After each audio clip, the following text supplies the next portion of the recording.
ದೇಶಕ್ಕೆ ಯೋಧ, ನಾಡಿಗೆ ರೈತ, ಬಾಳಿಗೆ ಗುರು ಒಬ್ಬ ತಾನೇ.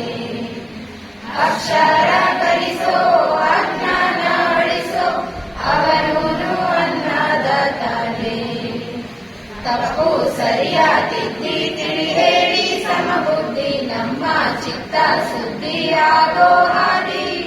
ಎಷ್ಟೇ ದೂರ ಹೋದ್ರೂ ಮರಿಬೇಡ